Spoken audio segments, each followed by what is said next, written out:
शांति। आज 14 अगस्त 2022 है और आज प्यारे बाबा के अव्यक्त रूप से चले हुए मधुर महावाक्यों को स्पष्ट करेंगी आदरणीय आशा दीदी। और आज की मुरली की रिवाइज डेट है 13 फरवरी 1992। मुरली की हेडलाइन है अनेक जन्म प्यार संपन्न जीवन बनाने का आधार, इस एक जन्म का परमात्म प्यार। आज सर्व शक्तियों के सागर और सच्चे स्नेह के सागर दिलाराम बाप दादा अपने अति स्नेही समीप बच्चों से मिलने आए हैं। ये रूहानी स्नेह मिलन व प्यार का मेला विचित्र मिलन है। मिलन मेले सतयुग आदि से लेकर कलयुग तक अनेक हुए हैं, लेकिन ये रूहानी मिलन मेला अब संगम पर ही होता है। ये मिलन रूहानी मिलन है। ये मिलन दिलवाला बाप और सच्चे दिल वाले बच्चों का मिलन है। ये मिलन सर्व अनेक प्रकार के परेशानियों से दूर करने वाला है। रूहानी शान की स्थिति का अनुभव कराने वाला है। ये मिलन सहज पुराने जीवन को परिवर्तन करने वाला है। ये मिलन सर्वश्रेष्ठ प्राप्तियों के अनुभूतियों से संपन्न बनाने वाला है। देखिए, हम लोग सब बाबा मिलन के लिए प्रतीक्षा करते हैं, कब हमारा टर्न आएगा, कब हमारा टर्न आएगा। अब आप एक व्यक्ति से एक बार मिल लेते हैं, 2 बार मिल लेते हैं, 4 बार मिल लेते हैं, ऐसा तो कोई व्यक्ति नहीं होगा जिससे आपके हृदय में बार बार मिलने की उत्कंठा हो। ठीक है, कोई होता है कि हाँ मैंने मिला हुआ है, लेकिन बाबा की जब बात आती है तो हम लोग बार बार मिलना चाहते हैं। क्या कारण है? वो सारे कारण बाबा ने सुनाए हैं कि तुम्हारी इस कारण से वो जो प्यार तुमको मिलता है, जो रूहानी मिलन है, इन सबके कारण से आत्मा को जो संतोष मिलता है, जो आत्मा को जो शक्ति मिलती है, आत्मा का जो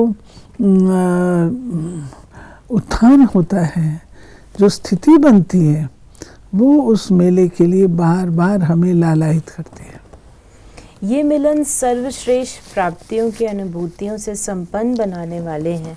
ऐसे विचित्र प्यारे मिलन मेले में आप सभी पद्मा पदम भाग्यवान आत्माएं पहुंच गई हो।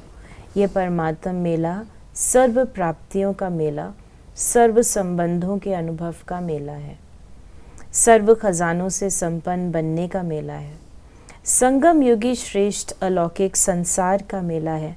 कितना प्यारा है। और इस अनुभूति का अनुभव करने वाले, पात्र बनने वाले आप कोटों में कोई में भी कोई परमात्म प्यारी आत्माएं हो। कोटों की कोट आत्माएं इन अनुभूतियों को ढूंढ रही हैं और आप मिलन मना रहे हो और सदा परमात्म मिलन मेले में ही रहते हो, क्योंकि आपको बाप प्यारा है और बाप को आप प्यारे हैं।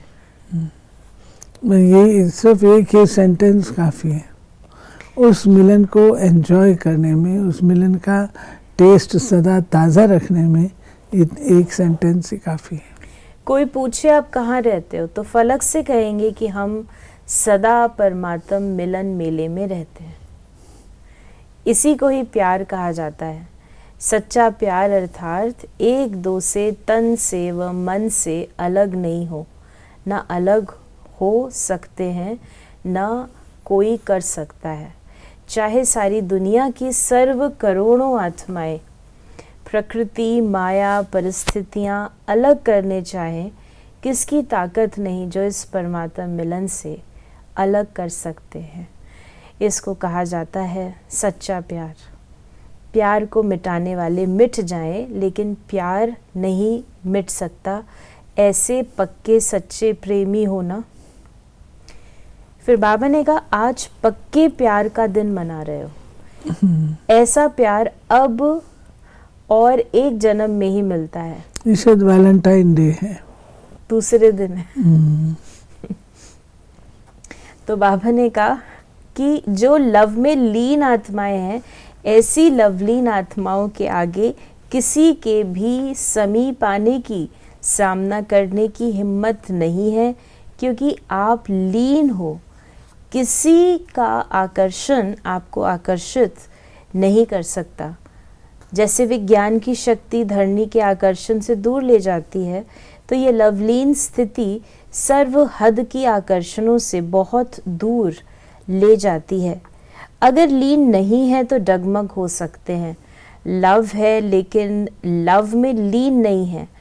और किसी से भी पूछेंगे आपका बाप से लव है, तो सभी कहेंगे हाँ, हाँ कहेंगे ना। लेकिन सदा लव में लीन रहते हैं तो क्या कहेंगे? इसमें हाँ नहीं कहा, सिर्फ लव है, इस तक नहीं रह जाना, लीन हो जाओ। बाबा अंडरलाइन करा रहे हैं कि सिर्फ प्यार होना काफ़ी नहीं है कि मेरा बाबा से प्यार है, ये काफ़ी नहीं है। और आप करेंगे भी किसको प्यार? और सबके साथ प्यार दुखदाई है, स्वार्थ है। बाबा को आप प्यार करते हैं, परंतु बाबा कहते हैं सब मैं बाबा को प्यार करता हूँ उतना काफ़ी नहीं है, लेकिन उसके प्यार में गुम हो जाओ, लीन हो जाओ। लीन होना माने अपनी सुध बुध भूल जाओ। अगर मुझे अपनी सुध बुध याद है तो मैं लीन नहीं हूँ। बाबा ने कहा आप चैलेंज कर सकते हो कि जिस लीन अवस्था या समा जाने की स्थिति के लिए आप प्रयत्न कर रहे हो, हम जीते जी समा जाना व लीन होना उसकी अनुभूति अभी कर रहे हैं। जब लवलीन हो जाते हो, स्नेह में समा जाते हो, तो और कुछ याद रहता है? बाप और मैं समान स्नेह में समाये हुए, सिवाय बाप के और कुछ है ही नहीं, तो दो से मिलकर एक हो जाते हैं। समान बनना अर्थात समा जाना, एक हो जाना। तो ऐसे अनुभव है ना, कर्म योग की स्थिति में ऐसे लीन का अनुभव कर सकते हो।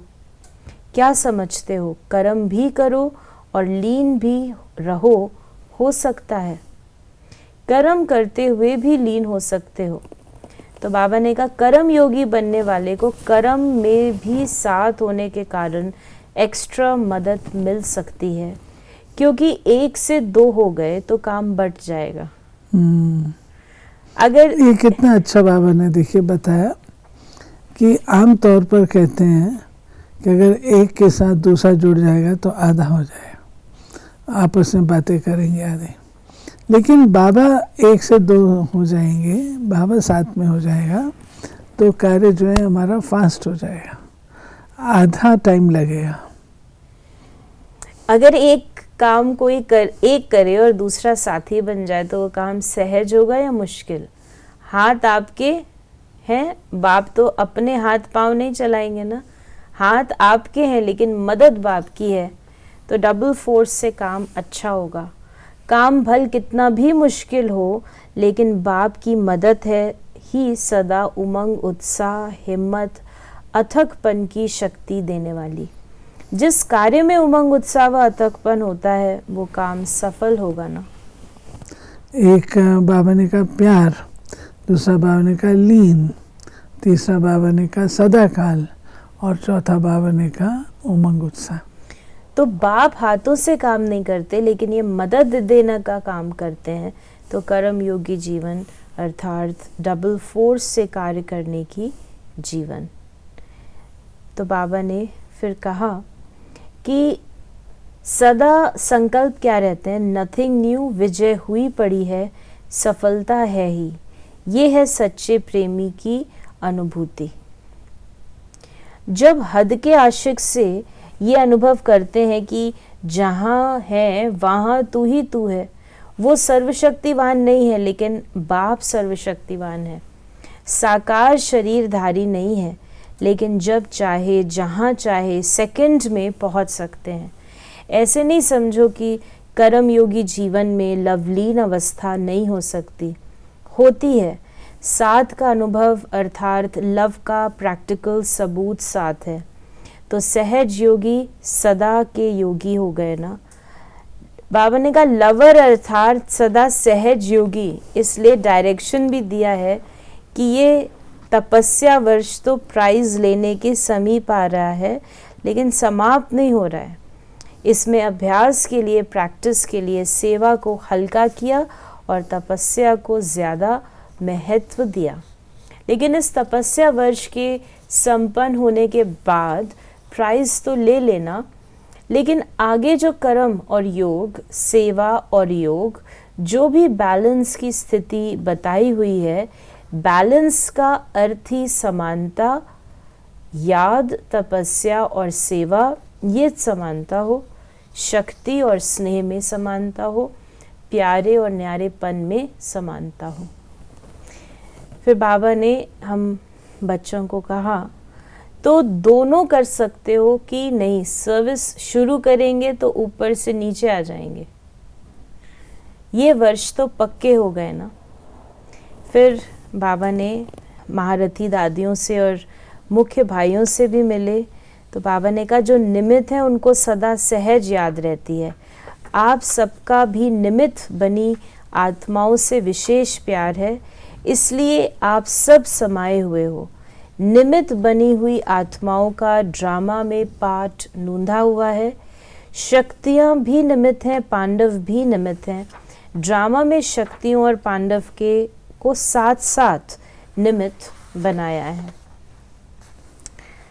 फिर बाबा ने पार्टियों से मुलाकात करते हुए कहा, सबसे सहज और निरंतर याद का साधन है सदा बाप का साथ अनुभव हो। साथ की अनुभूति याद करने की मेहनत से छुड़ा देती है। नेचुरल साथ में है तो याद नहीं करना पड़ता, अनुभव रहता है। फिर बाबा ने आज वरदान दिया, स्मृति के महत्व को जान अपने श्रेष्ठ स्थिति बनाने वाले अविनाशी तिलकधारी भव। भक्ति मार्ग में तिलक का बहुत महत्व है। जब राज्य देते हैं तो तिलक लगाते हैं। सुहाग और भाग्य की निशानी भी तिलक है। ज्ञान मार्ग में फिर स्मृति के तिलक का बहुत महत्व है। जैसी स्मृति वैसी स्थिति होती है। अगर स्मृति श्रेष्ठ है तो स्थिति भी श्रेष्ठ होगी। इसलिए बाप दादा ने बच्चों को 3 स्मृतियों का तिलक दिया है। स्व की स्मृति, बाप की स्मृति और श्रेष्ठ कर्म के लिए ड्रामा की स्मृति। अमृत वेले इन तीनों स्मृतियों का तिलक लगाने वाले अविनाशी तिलकधारी बच्चों की स्थिति सदा श्रेष्ठ रहती है। और स्लोगन है, सदा अच्छा अच्छा सोचते रहो तो सब अच्छा हो जाएगा। डिपेंड करता है ना आप अपने आप को किस प्रकार के वाइब्रेशन और किस प्रकार के थॉट से रहे। अच्छा अच्छा करते रहेंगे तो। आपने जो बताया वरदान, उसमें जो फर्स्ट लाइन है, भक्ति मार्ग में तिलक का बहुत महत्व है। जब राज्य देते हैं तो तिलक लगाते हैं। सुहाग और भाग्य की निशानी भी तिलक है। देखिए, तिलक बहुत सारी बातों की निशानी, बाबा ने 2-3 तो बताई। सुहाग की निशानी, विजय की निशानी, तपस्या की निशानी, आप अगर कोई दृढ़ संकल्प करते हैं उसकी निशानी, स्वराज अधिकार की निशानी, आत्मा की सीट है उसकी निशानी। किसी को कोई जिम्मेवारी दी जाती है तो कहते हैं इसको तिलक दे रहे हैं। तो इतनी सब बातों की निशानी। तो ये थे बाबा के आज के मधुर महावाक्यों का स्पष्टीकरण। यदि आपके मन में कोई सवाल है तो मैसेज या व्हाट्सएप करें 8826599309 पर। ओम शांति।